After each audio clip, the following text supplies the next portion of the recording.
Assalamualaikum warahmatullahi wabarakatuh. Sebelumnya perkenalkan nama saya Bekti Wulandari dengan NPM 21103010029. Saya dari Rombel 02. Video ini saya buat untuk memenuhi tugas mata kuliah pengajaran berbicara. Langsung saja kita mulai ya. Hai, selamat pagi teman-teman semua. Masih semangat ya? Saya harap teman-teman masih semangat terus sampai nanti.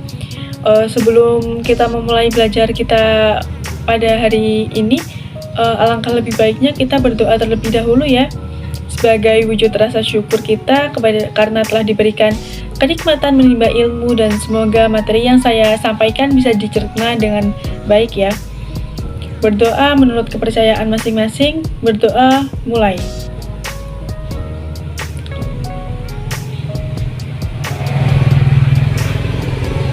Oke, selesai teman-teman.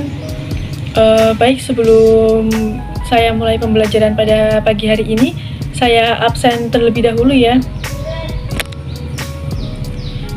Untuk ketua kelasnya siapa ini? Mas Aji, Bu. Oh, Mas Aji ya. Mas Aji mana Mas Aji? Coba Mas dilihat temannya, mungkin ada yang tidak berangkat atau sudah masuk semua ini. Karena kalau Ibu absen satu-satu mungkin akan memakan waktu banyak ya. Jadi tolong untuk ketua kelas dilihat temannya siapa yang tidak masuk. Masuk semua, Bu. Oh, masuk semua ya. Baik Mas, terima kasih ya. Karena Ibu kan belum hafal ini ya sama semua murid-murid Ibu. Karena ini termasuknya banyak banget ya. Oke teman-teman. Untuk materi pada pagi hari ini, kita akan belajar mengenai debat. Kita langsung mulai saja ya. Untuk subpoin yang akan kita bahas pada pagi hari ini, yang pertama yaitu kita belajar mengenai pengertian debat. Setelah itu jenis-jenis debat.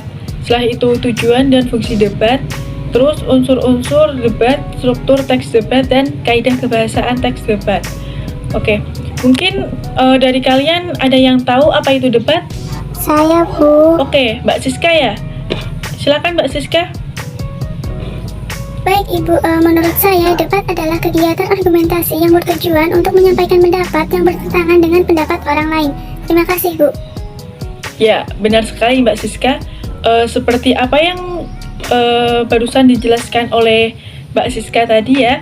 Jadi penyebab debat itu adalah kegiatan argumentasi yang bertujuan untuk menyampaikan pendapat yang bertentangan dengan pendapat orang lain. Betul sekali Mbak Siska. Jadi penyebab terjadinya debat itu adalah adanya perbedaan pendapat oleh pihak-pihak yang meyakini pendapatnya merupakan suatu kebenaran. Debat terjadi secara alami dan dalam kehidupan bermasyarakat. Nah, untuk lebih jelasnya, Mbak Siska tolong dibacakan pada slide salindia Ibu ini ya. Baik, Ibu. Pengertian debat. Ya. Kata kunci: pembahasan, alasan, mempertahankan pendapat, wawasan baru.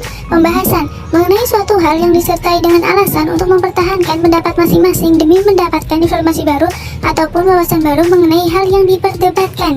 Terima kasih, Bu. Nah, betul.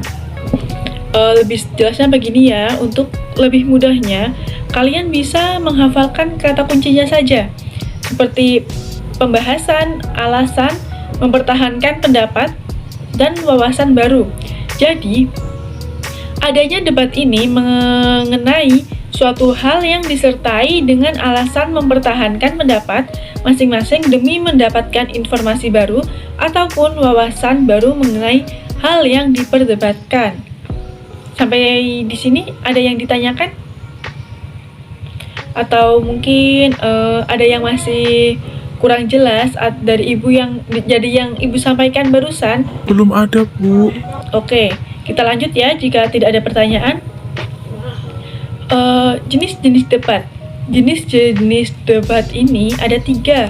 Yang pertama itu ada debat parlemen atau debat majelis.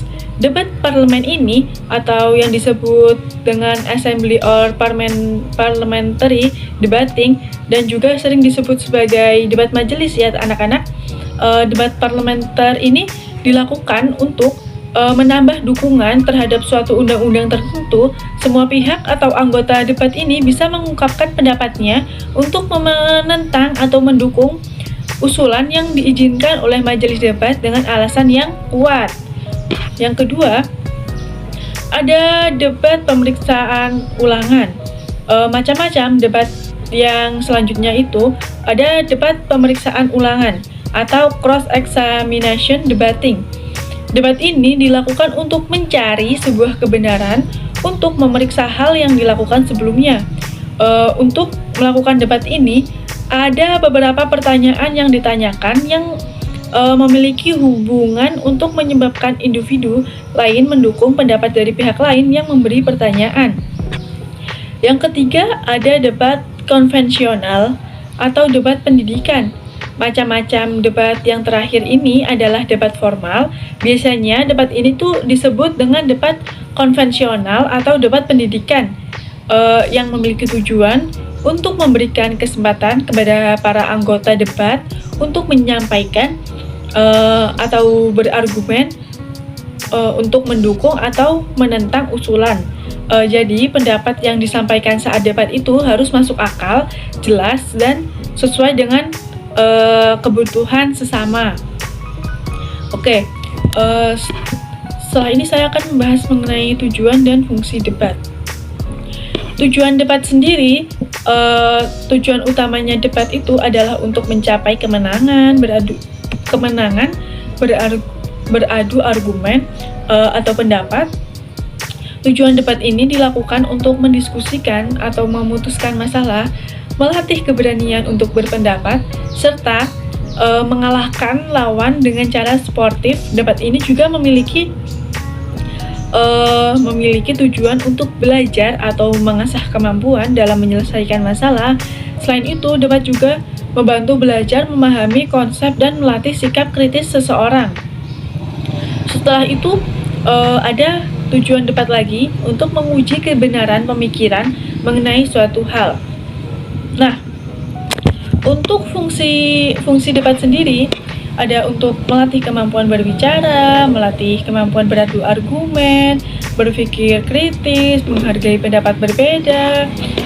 Untuk fungsi debat ini mungkin Ibu tidak perlu menjelaskan panjang-panjang ya, karena kalian pasti sudah paham lah ya. Oke, selanjutnya mengenai unsur-unsur debat. Nah, untuk unsur-unsur debat ini lumayan banyak ya, ada 6. Yang pertama ada mosi. Mosi ini adalah topik pernyataan yang diperlukan dalam suatu kegiatan debat. Mosi ini menemukan isi dan arah suatu debat sehingga sangat penting untuk dipersiapkan. Nah, ada juga tim pro. Tim pro ini adalah tim yang setuju terhadap mosi debat dan bertugas memberikan argumentasi atau untuk mendukung mosi tersebut. Terus ada lagi tim kontra. Tim kontra ini adalah tim yang tidak setuju terhadap mosi debat tersebut dan bertugas memberikan argumentasi untuk menentang mosi tersebut. Nah, ada lagi tim netral. Tim netral ini atau pihak netral ya, anak-anak. Pihak netral ini adalah pihak yang memberikan dua sisi baik dukungan ataupun sanggahan terhadap mosi tersebut. Nah, ada juga moderator. Moderator ini adalah istilah umum dalam dunia kajian musyawarah dan kongres yang mengacu kepada seseorang yang bertindak sebagai penjembatan atau penengah, pemandu dan bisa juga sebagai pengendali dari kegiatan suatu sebuah acara dengan yang sedang berlangsung supaya acara tersebut itu dapat berjalan dengan tertib. Yang terakhir ada notulen. Notulen ini adalah catatan resmi suatu rapat atau sidang berisikan siapa, apa, bagaimana, dan hasil dari suatu hal yang dirapatkan, disidangkan. Notulen juga bisa diartikan sebagai hasil dari suatu pembicaraan rapat yang telah ditulis dengan rapi. Mungkin jika kalian masih kurang jelas nanti bisa bertanya di akhir materi ini ya. dari pembelajaran ya. Di sini saya akan menjelaskan terlebih dahulu. Oke, kita lanjut ya mengenai struktur debat. Struktur teks debat ini ada 5 ya teman-teman. Yang pertama yaitu mengenai pengenalan pada bagian yang pertama itu pengenalan. Pengenalan itu pada bagian pengenalan moderator menyampaikan salam pembuka dan mengenalkan pihak atau tim yang akan berdebat. Moderator ini adalah pemimpin sidang rapat atau diskusi yang bertindak sebagai pengarah dan penengah. Selain mengenalkan pihak yang berdebat, moderator juga menyampaikan mosi dari debat yang akan berlangsung. Oke. Yang kedua ini yaitu penyampaian argumentasi. Penyampaian argumentasi ini disampaikan oleh pihak afirmasi, pihak oposisi, dan pihak netral atau pihak penengah jika ada ya teman-teman. Pihak afirmasi ini adalah pihak yang mendukung mosi atau pro terhadap mosi. Pihak oposisi ini adalah pihak yang menentang mosi ataupun pihak kontra terhadap mosi, sedangkan pihak netral atau penengah adalah pihak yang bersikap netral dan berperan sebagai penengah dalam debat. Pihak netral ini bersifat oposional alias tidak harus ada dalam debat. Yang ketiga itu ada pihak afirmasi dan pihak oposisi saling memberikan sanggahan lalu ditengahi oleh pihak netral. Jika pihak netral ini tidak ada, maka boleh banget nih ditengahi oleh moderator selaku pemimpin acara debat ini. Nah, pada bagian ini yang merupakan bagian terseru dari keseluruhan acara debat ya teman-teman. Yang keempat yaitu ada kesimpulan. Pada bagian ini, pihak afirmasi, pihak oposisi, dan pihak netral menyampaikan simpulan terkait mosi, pendapat, serta sanggahan dari tim lain. Yang kelima ada penutup. Penutup ini, pada bagian ini, moderator memberikan kesimpulan secara keseluruhan tanpa berpihak kepada pihak manapun, kemudian menutup kegiatan debat dengan salam. Oke. Kita lanjut ya mengenai kaidah kebahasaan. Yang pertama ada menggunakan kalimat kompleks. Kalimat kompleks adalah kalimat yang memiliki klausa atau lebih, berbeda dengan kalimat simpleks yang terdiri dari suatu klausa yaitu subjek dan predikat. Kalimat kompleks ini terdiri dari kalimat utama atau induk kalimat dan anak-anak kalimat. Fungsi anak kalimat ini sebagai pelengkap kalimat sehingga saling berhubungan. Nah, untuk yang kedua yaitu memanfaatkan konjungsi.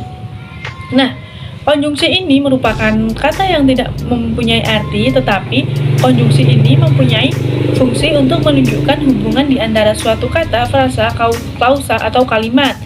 Nah, yang ketiga ada menggunakan kata rujukan. Kata rujukan ini yaitu merupakan kata yang digunakan untuk merujuk pada bagian teks sebelumnya maupun sesudahnya dalam suatu kalimat. Kata rujukan ini berfungsi sebagai penghubung bagian-bagian teks atau sebagai kohesi.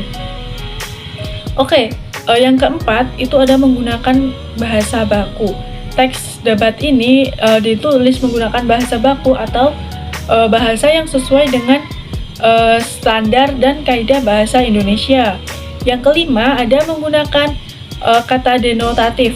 Kata denotatif ini dalam teks debat ditulis menggunakan kata denotatif. Kata denotatif adalah kata yang bermakna sebenarnya. Oke, teman-teman, contoh ya. Ini contoh dari kata denotatif.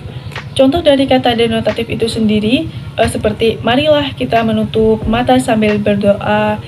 Kalau contoh yang bukan denotatif itu seperti pemerintah tidak boleh menutup mata atas kejadian yang melanda Indonesia seperti saat ini. Oke teman-teman, mungkin ada yang mau ditanyakan? Boleh? Tidak ada, Bu. Oh, tidak ada ya? Sudah jelas semua ini?